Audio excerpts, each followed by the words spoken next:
मधुकलश channel पर आप सभी का हार्दिक स्वागत है। आज हम पढ़ेंगे लघु कथा लेखन। लघु कथा में दो शब्द हैं, लघु और कथा। लघु का अर्थ है छोटा और कथा वह है जो कही जाए। कथा तब बनती है जब हमारे पास कहने के लिए कुछ हो, कथ्य अर्थात कंटेंट या अंतर वस्तु हो। लघु कथा गद्य की वह विधा है जो आकार में लघु हो। वास्तव में लघुता ही इसकी प्रमुख पहचान है। लघु कथा के कई उद्देश्य हैं। पहला है मनोरंजन।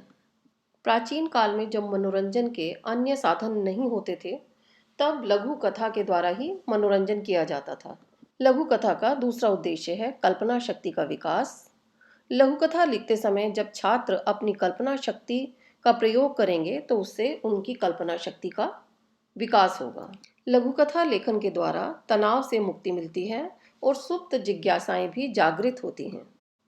लघु कथा के द्वारा प्रेरणा मिलती है और चरित्र का निर्माण भी होता है। कथा लेखन के द्वारा विद्यार्थियों में जागरूकता उत्पन्न होती है और सजगता का विकास होता है। कथा लिखते समय विद्यार्थी उचित भाषा और शैली का प्रयोग करना सीखते हैं, जिससे उनमें भाषाई व शैलीगत विकास होता है। लघु कथा लेखन द्वारा विद्यार्थियों में सृजनात्मकता आती है। लघु कथा लेखन का उद्देश्य उच्च स्तर पर कथाकार, लेखक, चित्रपट कथाकार तैयार करना भी है। लघु कथा के कुछ महत्वपूर्ण बिंदु हैं। लघु कथा में केवल वही लिखना चाहिए जो आवश्यक है। कम से कम शब्दों में घटना का वर्णन करना चाहिए। लघु कथा में प्रत्येक पंक्ति का महत्व होता है। घटना प्रवाह शीर्षक के इर्द गिर्द ही होना चाहिए। इसमें संदेश का होना अति आवश्यक है। सीधे केंद्रित बात होनी चाहिए। लघु कथा में अनेक भाव और अनेक पात्र नहीं होने चाहिए। परीक्षा में पूछे जाने वाले कुछ संभावित प्रश्न। रिक्त स्थानों की पूर्ति द्वारा लघु कथा लेखन। अधूरी कहानी पूरा करें व शीर्षक लिखें। चित्र देखकर कहानी लिखने के लिए दी जा सकती है।